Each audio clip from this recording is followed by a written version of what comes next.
Active target for Lowrance has been around for a number of years now. It's been kind of like the big deal in the bass world.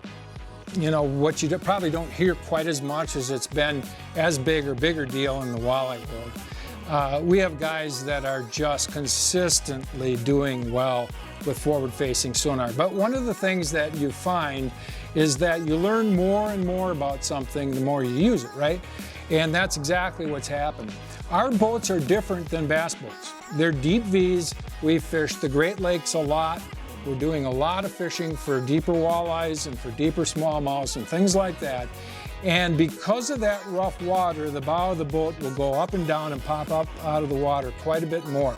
So what you want is to make sure that your transducer is mounted down as far as possible, so it's not popping out of water at all. If it does, it's going to cause too much interference that you're looking at on your screen. So what most of us have done is move the transducer right to the trolling motor part itself. And the reason for that is to keep it underwater, right?